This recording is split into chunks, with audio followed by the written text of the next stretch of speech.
Good morning, dear students. Welcome to ME 3 class. अब तक हम पढ़ चुके हैं लेक्चर 11 के तक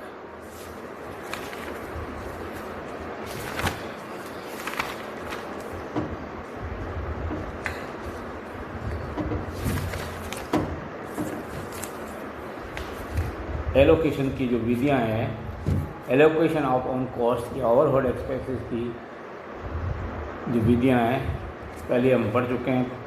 परसेंटेज ऑन प्राइम कॉस्ट, दूसरी पढ़ी है अपन ने percentage on direct labour cost, तीसरी पढ़ी है अपन ने percentage on direct material cost, चौथी पढ़ी मैन आवर रेट, पांचवी पढ़ी मशीन आवर रेट। अब आज डिस्कस करेंगे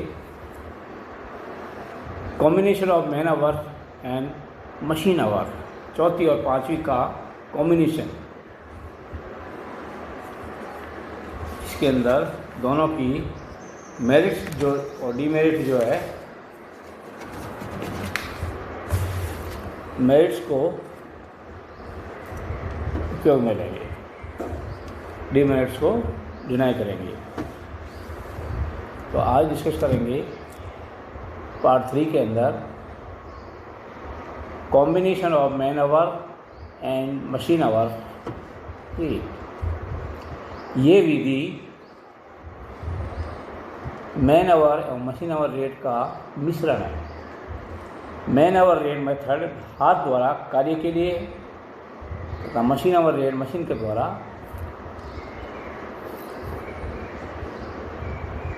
कार्य के लिए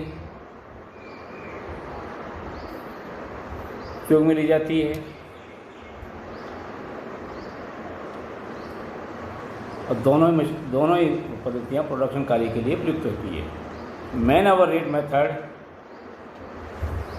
फिटिंग असेंबली शॉप में तथा मशीन आवर्स रेट जो है मशीन शॉप में किया जाता है।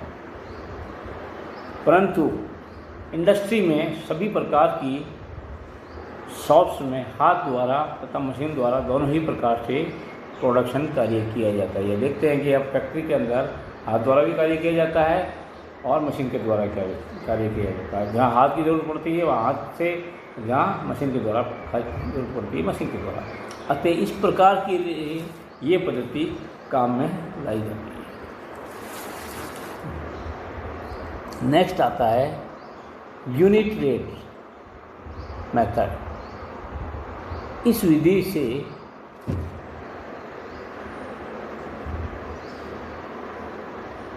इस विधि को प्रोडक्शन यूनिट बेसिस के नाम से भी जाना जाता है।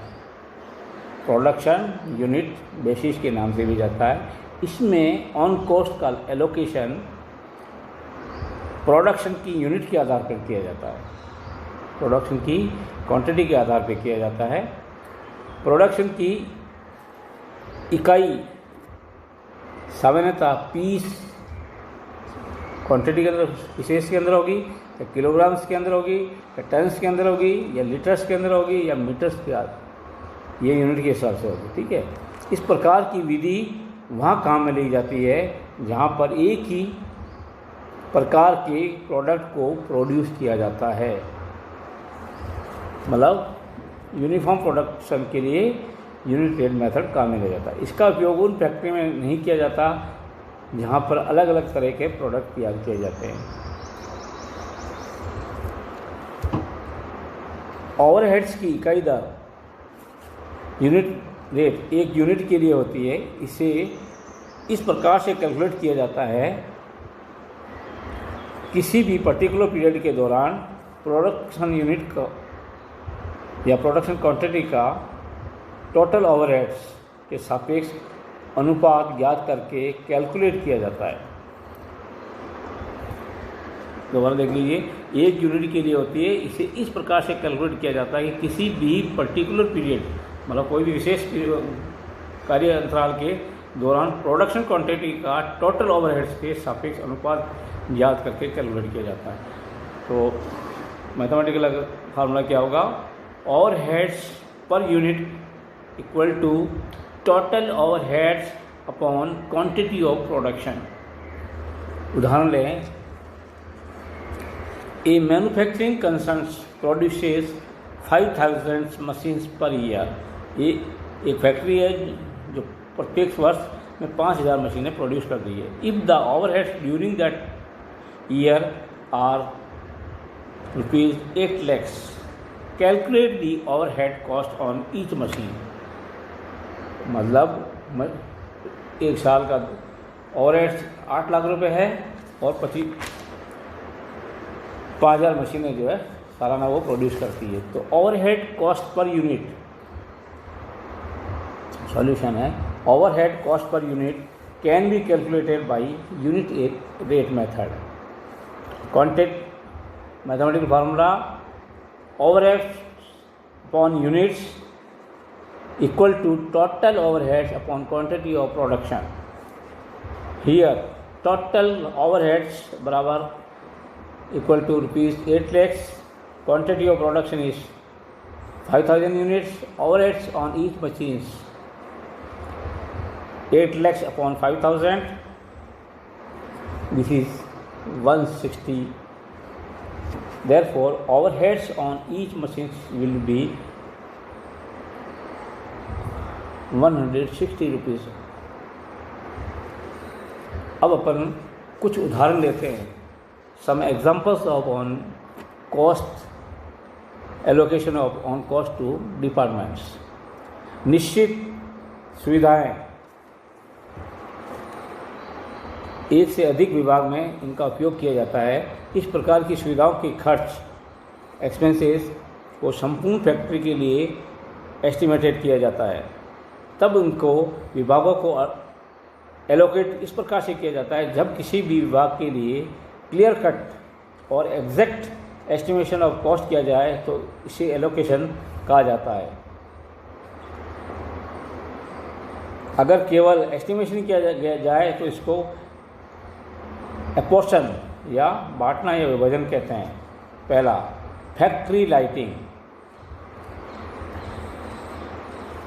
प्रत्येक विभाग में बांटे गए अनुपातिक बिंदुओं की संख्या पर एलोकेट किया जाता है। अगर प्रत्येक विभाग में अलग से मीटर लगाए हुए हो, सेपरेट हैं, तो इनकी मीटर रीडिंग के अनुसार चार्ज किया जाता है फैक्ट्री लाइटिंग को।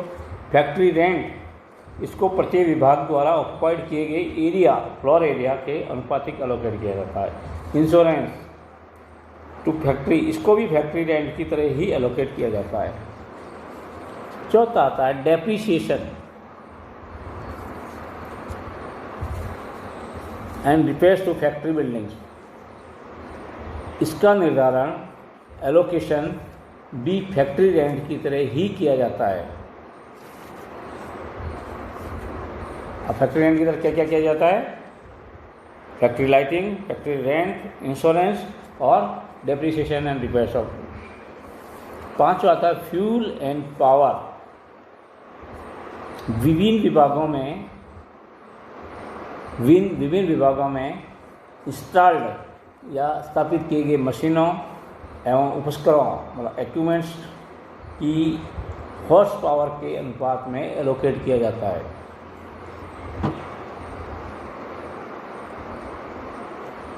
छठा बिंदु है वर्कर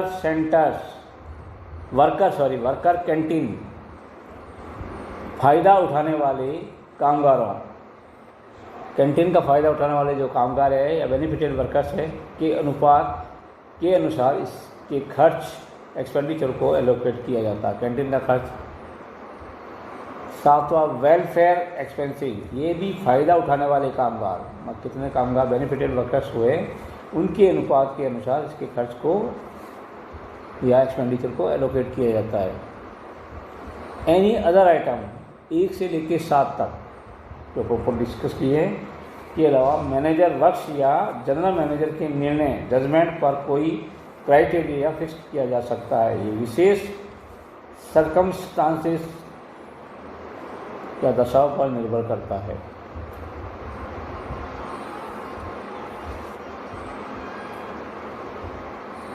इंस्पेक्शन, इस प्रकार के चार्जेस की आइडेंटिफिकेशन की जाती है कि कोई विशेष उत्पाद के लिए डायरेक्टली चार्ज किया जा सकता है। अगर पार्ट आपका इम्पोर्टेंट है तो स्टेज इंस्पेक्शन आवश्यक है। अगर पार्ट आपका इम्पोर्टेंट नहीं है तो फाइनल इंस्पेक्शन की आवश्यकता पड़ती है। इसी तरह ये स्पेसिफिक प्रोडक्ट के लिए डायरेक्ट चार्ज किया जा सकता है, अदरवाइज इसको फैक्ट्री ओवरहेड्स की तरह से ही ट्रीट किया जा सकता है। 10वां, ट्रांसपोर्ट चार्जेज, मटेरियल्स को स्टोर से प्रोडक्शन शॉप के मूवमेंट के लिए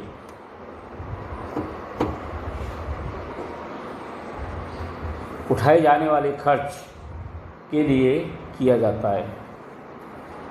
वह खर्च जो स्टोर से प्रोडक्शन शॉप तक ट्रांसपोर्टिंग की जाती है उसके लिए ये चार्ज किया जाता है। एक शॉप से दूसरे शॉप में जाने वाला ट्रांसपोर्टेशन, मतलब एक शॉप से दूसरे शॉप से जाने वाला ट्रांसपोर्टेशन फैक्ट्री ओवरहेड का हिस्सा है, फैक्ट्री ओवरहेड का ही हिस्सा है। इसको स्टोर के वेट को डिस्टेंस ट्रेवल के अनुसार अनुपातिक रूप से वितरित किया जाता है। ये जो है अगर इस शॉप टू शॉप है तो उसको वज़न के और डिस्टेंस ट्रेवल के हिसाब से कि प्रोपोर्शनेट में चार्ज किया जाता है, वो फैक्ट्री ओवरहेड्स के अंतर्गत ही। Cost of containers and packing cases, जब कंटेनर्स को रीयूज नहीं कर सकते तो ये कॉस्ट ऑफ प्रोडक्शन का पार्ट कंसिडर किया जाता है। जब कंटेनर्स और पैकिंग केसेस को रीयूज या रिटर्नेबल बेसिस हो तो उसे सेलिंग एवं डिस्ट्रीब्यूशन ओवरहेड्स के अंदर किया जाता है, ओवरहेड में कंसिडर किया जाता है। मतलब अगर यूज एंड थ्रो है तो फैक्ट्री ओवरहेड्स के अंदर या प्रोडक्शन की कॉस्ट में कंसिडर किया जाएगा और अदरवाइज सेलिंग और डिस्ट्रीब्यूशन हेड के अंदर कंसिडर किया जाएगा। नेक्स्ट पॉइंट आता है, 12वां पॉइंट आता है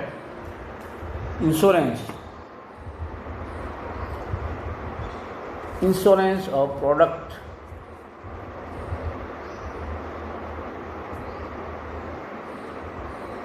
इन ट्रांजिट, गमन के दौरान, मतलब उसको भेजने के दौरान प्रोडक्शन पर औसतन वसूला जाता है। इसे डिस्ट्रीब्यूशन ओवरहेड के रूप में समाहित करते हैं। इंश्योरेंस को डिस्ट्रीब्यूशन ओवरहेड के अंदर। एक्सपेंसेस ऑफ कॉस्टिंग डिपार्टमेंट, जो कॉस्टिंग करता है, कॉस्टिंग का डिपार्टमेंट है, वो एडमिनिस्ट्रेशन ओवरहेड का पार्ट होता है। वो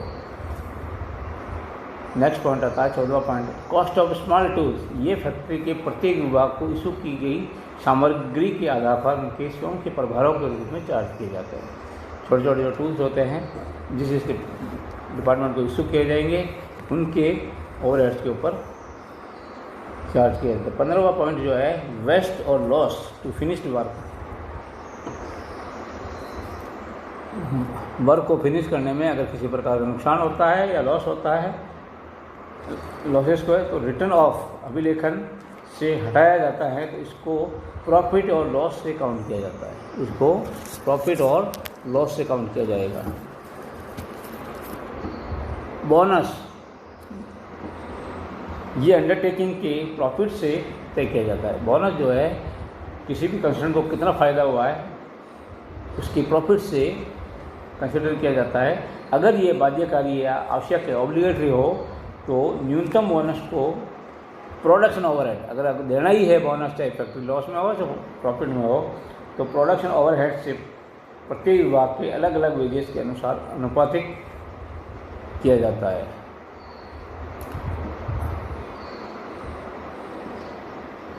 सत्रहवां पॉइंट ओवरटाइम को 3 प्रकार से चार्ज किया जाता है। अगर अधिक काम का दबाव हो तो सीधे तौर से जॉब से, दूसरा डिपार्टमेंट की गलती से देना हो तो कंसर्न डिपार्टमेंट से वसूला जाता है, तीसरा है कंट्रोल के पार बियॉन्ड अगर ओवर टाइम किया जाता है तो उसे प्रॉफिट या लॉस के अकाउंट से किया जाता है।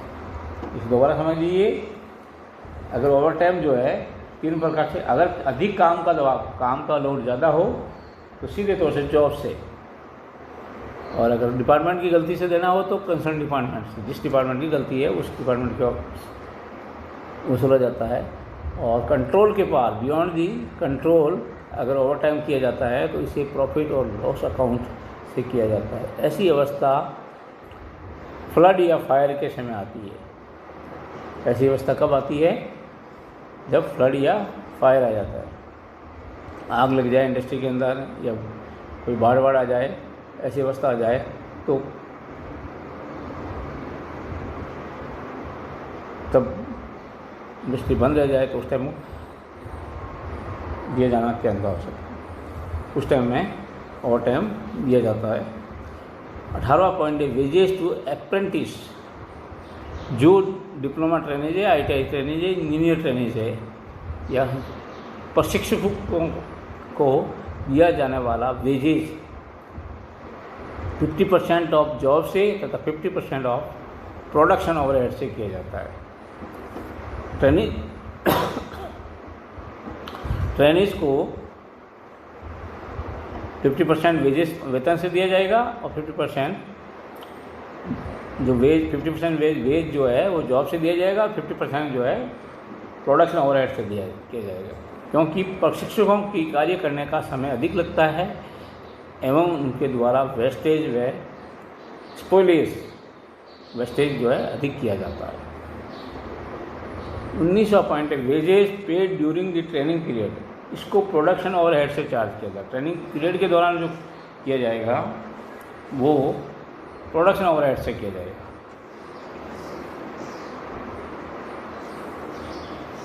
Wages 20 wages for the idle time. इस प्रकार का आइडल टाइम इस प्रकार का है, इस पर निर्भर करता है कि जैसे नॉर्मल और एबनॉर्मल, कंट्रोलेबल और uncontrollable. Wages for idle time किस प्रकार का है? साधारण है, जो नियंत्रण योग्य है। इस प्रकार मूल्य कंसर्न डिपार्टमेंट के लिए एलोकेट किया जाता है। इससे डिपार्टमेंटल ओवरहेड से चार्ज किया जाता है तथा प्रोडक्शन कॉस्ट में एब्जॉर्ब किया जाता है। दूसरा आता है एबनॉर्मल। तो नॉर्मल और साधारण, जो अनकंट्रोलेबल आइडल टाइम, इसको प्रत्यक्ष रूप से जॉब से चार्ज किया जाता है। तीसरा है एबनॉर्मल एंड अनकंट्रोलेबल। इस प्रकार के आइडल टाइम को प्रॉफिट या लॉस अकाउंट से अभिलेखन रिटर्न ऑफ किया जाता है। उदाहरण के या strike, lockdown, fire, flood, major breakdown आदि आइडल टाइम के उदाहरण हैं। ये एबनॉर्मल है और ये अनकंट्रोलेबल, जिनको नियंत्रण नहीं किया जा सकता, ऐसा है। 21वां पॉइंट आता है allowances paid to the workers. DNS allowances, महंगाई भत्ता को डायरेक्ट वेजेज में शामिल किया जाता है। बाकी के अलाउंसेस को वेलफेयर एक्टिविटीज़ का हिस्सा होता है, जिसे उपयुक्तता या सूटेबिलिटी के आधार पर अलग अलग विभागों में प्रपोर्शनेटली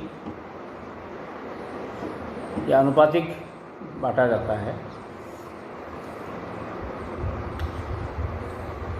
22वां आता है लीव विद पे। इसको फैक्ट्री ओवरहेड से गणना की जाती है। 23वां है री operation of defective small works को डायरेक्ट वेजेस से गुड्स आउटपुट के आधार पर तथा हेवियर एक्सपेंसेस या लार्ज वर्क्स को एक ही स्थान से कलेक्टेड किया जाता है, तो इसे डिपार्टमेंटल ओवरहेड से चार्ज किया जाता है। री ऑपरेशन ऑफ डिफेक्टिव, अगर मान लिया किसी तरह का सुधार करना है तो वो डिफेक्टिव, तो उसको डिपार्टमेंटल ओवरहेड से चार्ज किया जाएगा। धन्यवाद, आज के लिए पर्याप्त है। ठीक।